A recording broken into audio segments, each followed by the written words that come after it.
Mindful Journaling CD. This CD is copyright 2018 by Charles Curtis, all rights reserved.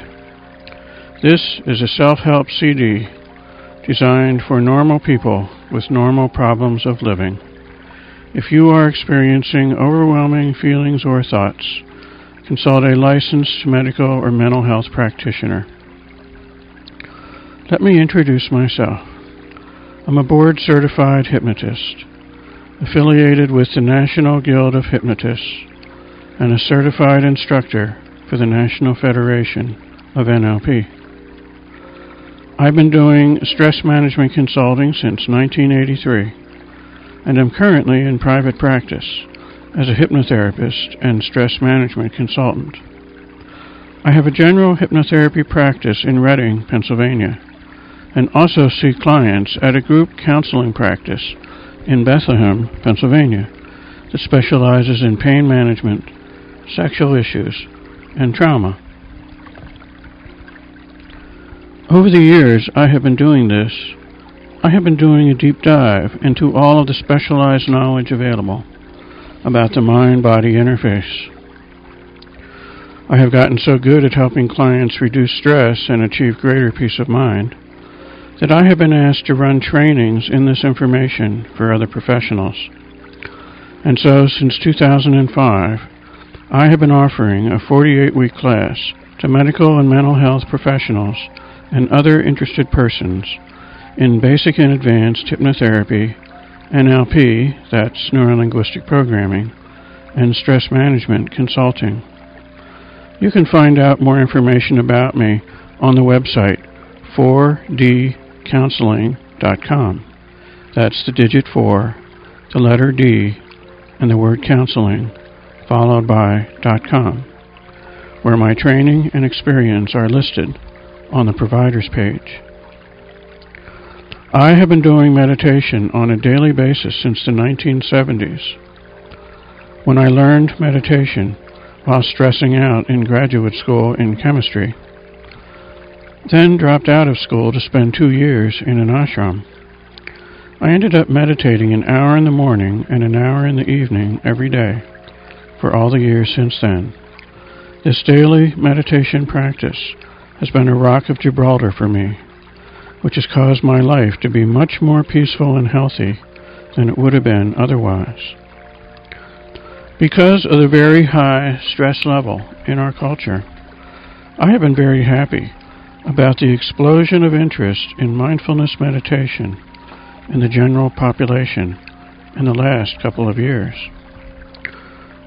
Part of my 48-week class is an 8-week module on mindfulness-based cognitive therapy, where I teach clinicians how to meditate themselves and how to then combine mindfulness meditation with the skills of cognitive therapy to help clients achieve greater peace of mind.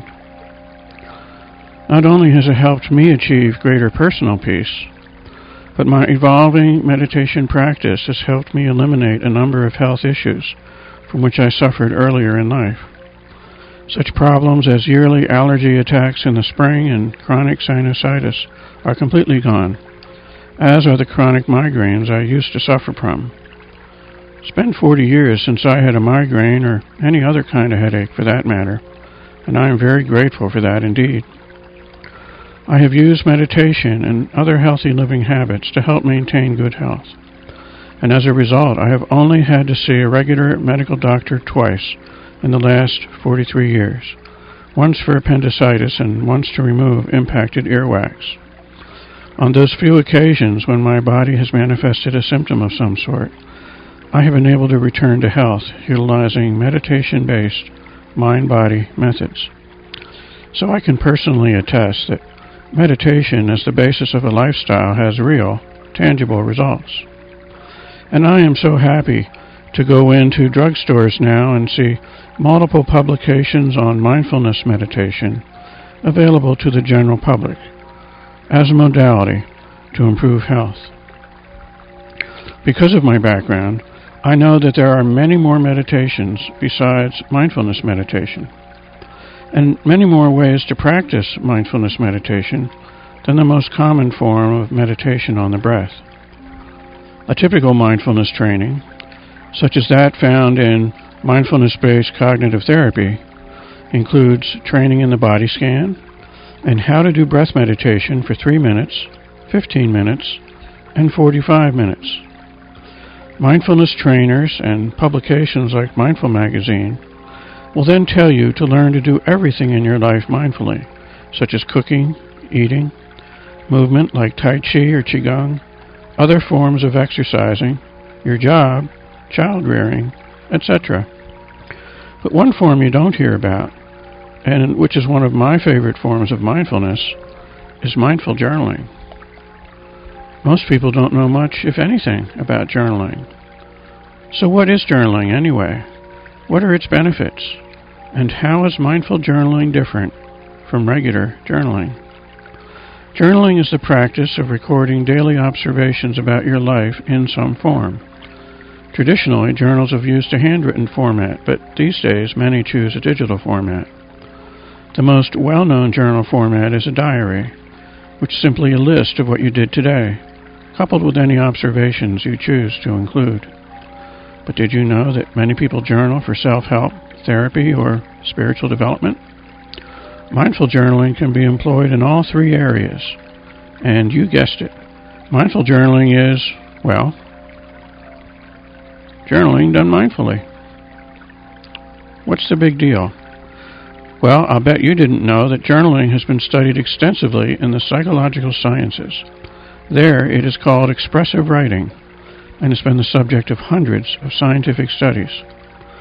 One of the most fascinating results that has emerged is that daily expressive writing causes a measurable and tangible increase in physical health. Journaling is also clearly valuable for mental health. Kathleen Adams, a licensed counselor who specialized in poetry and journal therapy, founded the Center for Journal Therapy. In an interview I obtained from her for a journal article, she called the spiral-bound notebook the 79-cent therapist, because daily journaling has such profound, positive psychological effects. Here's why. We have within us two nervous system responses. The sympathetic nervous system, which gets us physiologically activated and ready for action, and the parasympathetic nervous system, which calms us down afterwards and repairs any cell damage caused by the action.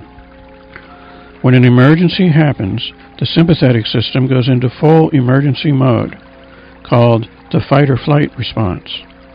When the parasympathetic system then gains control after the emergency is over, the corresponding changes in the body are called the relaxation response.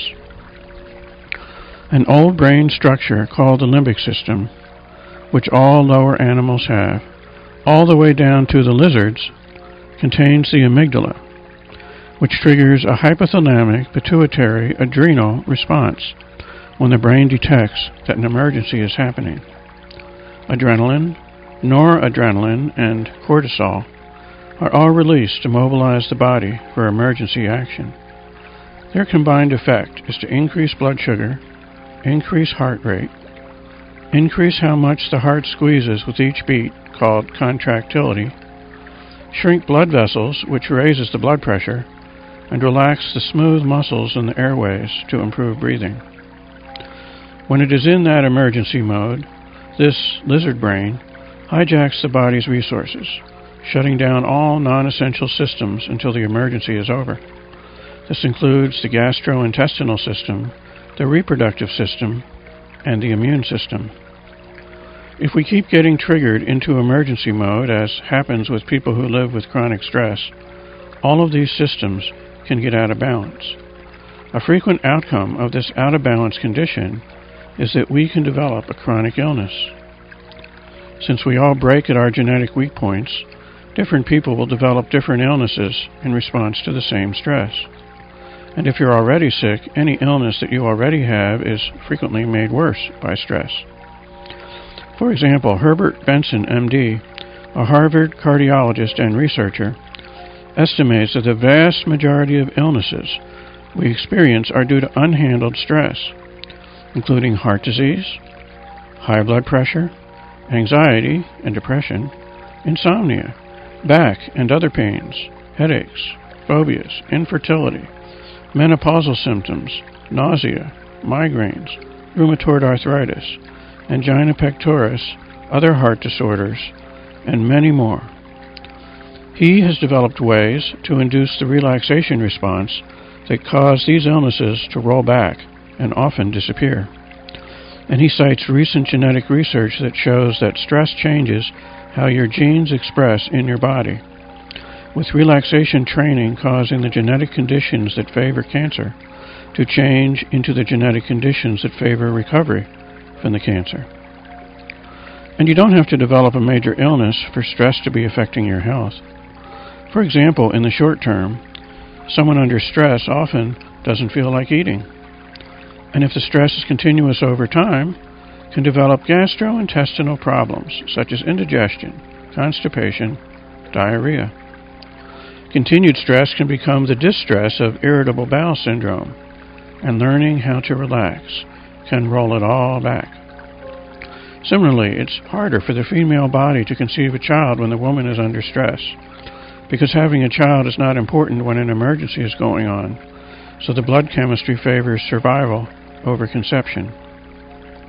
The immune system, which is so important for staying healthy, can be chronically lowered below normal functioning levels by continued stress.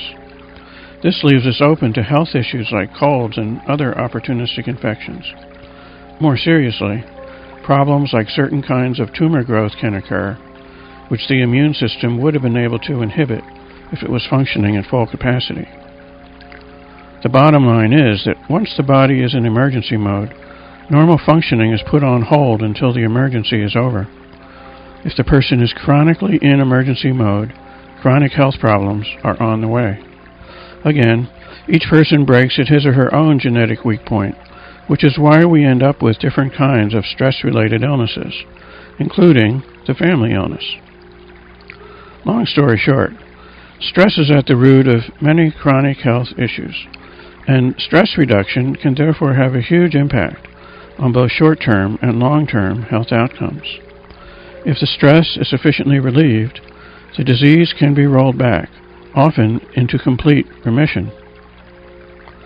There are a number of stress-relieving protocols becoming popular because of this, the most recent being the increasing public interest in mindfulness meditation. But it's still a secret that daily journaling is one of the best ways to improve your health. And combined with meditation, journaling can become a spiritual practice that can not only improve health, but actually open the door to spiritual experiences. One psychology researcher, James Pennebaker, Ph.D., did seminal studies in this area that showed that as little as 4 daily 15-minute episodes of cathartic journaling, called expressive writing in the scientific context, because it is focused on expressing the emotions suppressed during traumatic experiences, produces health benefits that are still measurable 6 months later, including a statistically significant lowering of the number of doctor visits. This sounds pretty amazing, but is not a fluke, as Pennebaker's results attracted a great deal of interest and have now been replicated over 300 times in healthy persons as well as targeted patient populations, such as patients with cardiac issues and clinical depression. You don't have to be sick to benefit from expressive writing. This form of cathartic journaling has another benefit, and that is, once you have cleared the noise out of your head, not only is your body on its way to better health, but you begin to move upwards in mood. As you begin to feel better in this way, solutions to your problems spontaneously come into mind, causing a feeling of moving into a very good feeling, altered state. It feels as if you have now gained access to a wiser part of yourself. Many people feel as if they have contacted a higher power. Personally, I have done this kind of journaling thousands of times. I often do it several times in a day if it's a busy day and there are many things on my mind. I have never seen it fail, and in fact have come to rely on the phenomenon that within 15 minutes I can typically find a solution to any problem beginning to emerge into my awareness. Of course, if you are grappling with an enormous issue, such as the unexpected breakup of a significant relationship, it's going to take more than 15 minutes to work your way through it, but you can still peel off the top layer of noise. As this happens, you begin to move upwards out of negative emotion, begin to get an inner sense that there is actually a light at the end of the tunnel, and begin to access your inner wisdom as to what to do next. The bottom line is, if you're ruminating, that is, still rolling an issue over in your mind, you haven't processed the situation yet, and expressive journaling can be of help.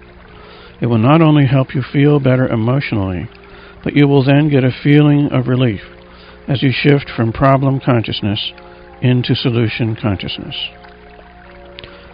So, why does this form of journaling have such a profound effect on your health? It's because the fight-or-flight response is biologically designed to protect you from the saber-toothed tiger. So it's hardwired to fire off a giant burst of adrenaline and other stimulating hormones meant to help you survive a life-threatening emergency. But if that emergency is never over, because you keep ruminating about it in your mind, these emergency hormones keep on squirting into your bloodstream, and your body never gets a chance to relax and repair the damage caused by being in a constant state of emergency mode. The usual outcome if this stress is not relieved is a chronic illness like heart disease, and if it stays strong enough for long enough, an acute illness like a heart attack. If you drove your car with the accelerator pedal pressed all the way down constantly, your car would wear out faster and even break down, and that's what you're doing to your body if your stress continues for days, weeks, or longer. It has been shown scientifically that mindfulness turns down the stress response. In meditation training, we learn how to turn down the stress response by triggering the relaxation response. Our inner experience changes when we enter mindfulness. While the drama of life is still unfolding in front of us, we feel enough of a distance from it that we're not feeling drowned by life's events. Instead, we're standing behind the waterfall. When we enter the altered state of mindfulness, our rumination vanishes and is replaced by a peaceful feeling of calm. Bodily tension relaxes, and the body begins to come back into a healthy state of homeostasis, where it can begin to heal. And mentally, you find yourself able to handle what's going on in a more objective, more intelligent manner. One thing I do is teach medical and mental health professionals how to do mindfulness-based cognitive therapy. Here, mindfulness is combined with cognitive therapy, which is short for cognitive behavioral therapy, also known as CBT, which is the most popular psychotherapy for achieving greater peace of mind. If you've ever known a depressed person, you've probably noticed that their self-assessment is unrealistically negative. Often they are a talented and resourceful person who is telling themselves the lie that they are no good. In CBT, we learn that thoughts are not facts.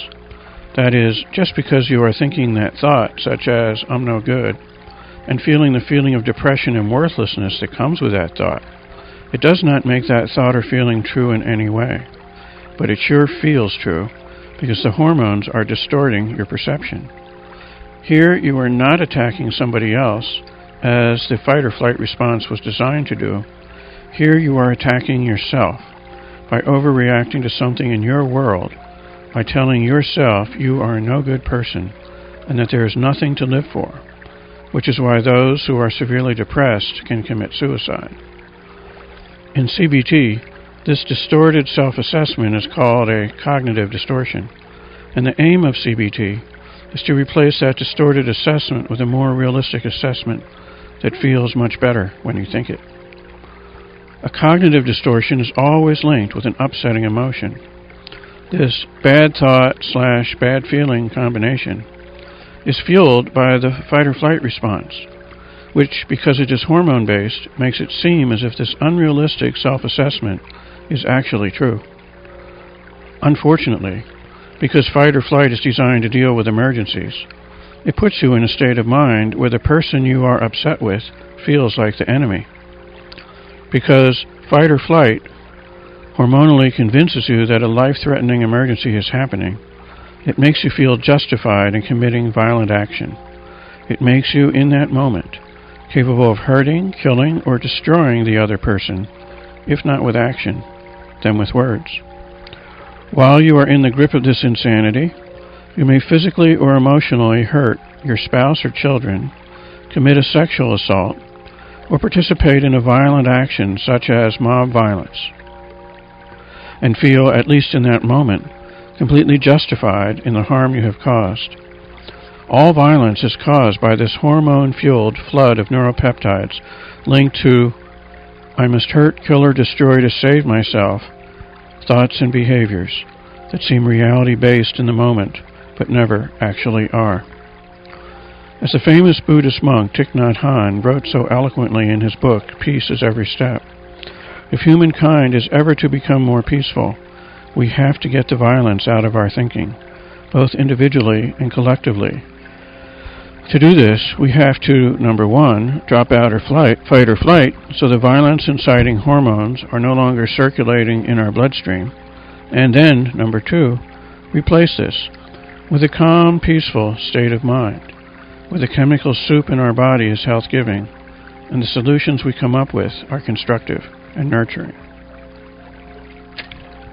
Have you ever had your button pushed and found that you got instantaneously triggered, experiencing a rush of anger or fear, and from that overreactive state of mind, said or done something you later regretted? That's because the fight or flight part of our brain, the older survival lizard brain, is designed to instantaneously jump to a conclusion as to whether what's going on is an emergency, and then to immediately go into action if an emergency is detected. To survive a true emergency, this conclusion must be instantaneous. So our brains make this decision based on a very small amount of information. For example, if the vehicle next to us on the highway begins to edge into our lane, we instantaneously feel a rush of adrenaline to increase our awareness and instantly shift our car away from the danger. Because the information available during this constant decision-making process is small, we often jump to conclusions and make a mistake. This is why, when we're upset, and therefore in fight or flight, we often prematurely judge the situation as an emergency when in fact it is not. When we do this, we take action that is not reality-based, but instead fueled by the blinders of this part of our brain, so our action makes the problem worse. When we say, "I overreacted," that's exactly what we just did. When someone is known to have an attitude, that means they habitually overreact, causing them to habitually do something inappropriate when something happens. This is caused by deep subconscious programming, usually related to traumas that happened while the child was growing up, when the subconscious mind responded to these perceived threats by generating emergency behaviors that helped the child survive, but are no longer appropriate as an adult. This hardwired overreaction is the cause of all domestic violence and all fighting against others in any way, including mob violence and retaliatory legal action. And this is why nations go to war. As large groups of people go into the fight or flight response together and justify crossing a geographical boundary and killing everyone on the other side of it. This is insane. Fight or flight turns us into crazy persons in a fraction of a second. It is therefore important for our survival as a species that we learn how to get the noise out of our heads. This is done on an individual basis as we each learn how to perform this essential form of self-care. Mindfulness will get the noise out of your head. Cathartic journaling will get the noise out of your head. Both together are synergistic and get the noise out of your head in a deeper, better, faster way. That's what we're doing here. You can start off feeling absolutely horrible, and 15 minutes later, find yourself feeling so much better, even blissful. Neurologically, Your left brain is in charge of words and logic. The right brain is in charge of feelings and sensations and holistic perceptions. When the right and left brains are not communicating well, your conscious and subconscious minds are out of sync, and an out-of-balance condition with pent-up stress results. The unconscious mind is below the surface of all of this, running all of the bodily systems and maintaining our health and well-being. When the conscious and subconscious are not getting along, the unconscious mind is forced out of balance by the presence of stress hormones, creating ill health and nervous tension, and a feeling of stress. In other words, stress is the experience of a clogging up of the right brain, that is, an accumulation of unexpressed emotion, resulting in a feeling of pent-up, negative emotion. As an antidote, when the left brain gives a name to the right brain's experience, there is an immediate feeling of relief, of connection, of your world going right, as the two brain hemispheres start working together to help you move from problem to solution consciousness. And once your conscious and subconscious minds are back in harmony, the physiological tension is relieved as the body shifts back into the relaxation response. Now, the unconscious mind can move back into homeostatic balance and once again recreate your natural good health and well-being. That's what mindful journaling is all about.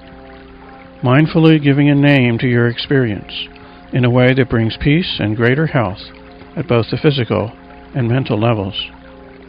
Just as a note, some teachers of law of attraction caution against expressing negative thoughts so as not to increase their power in your life. Their concern is legitimate, as if we find ourselves flailing at life, lashing out with our words in an expression of hopelessness and helplessness, our words can come back to us with an increased force, especially if we are talking to someone who also shares this negative view of life. What we are doing here with mindful journaling is the opposite of that. When we give a name to our experience, even if it feels bad, especially if it feels bad, with the intention of releasing this burden forever and moving upwards in consciousness. In the process, elevating our mood and finding ourselves in touch with inner resources we didn't even know we had, the result is positive, healing, and life-giving. The rest of this CD is devoted to guiding you through this experience of mindful journaling. Track 2 helps you prepare for the journaling experience. Track 3 is a guided mindfulness meditation for mindful journaling, which guides you through getting the noise out of your head and, in the process, moving you upwards in mood from problem to solution consciousness. And Track 4 is a guided mindfulness meditation for pure mindfulness meditation, for moving deep into the relaxation response, where your body begins to repair tissue damage, rejuvenate its health, and optimize the functioning of all bodily systems. Track 4 then ends with a celebration of life, as experienced through the lens of mindfulness, a peaceful contemplation of the endless resources to be found in the experience of the present moment.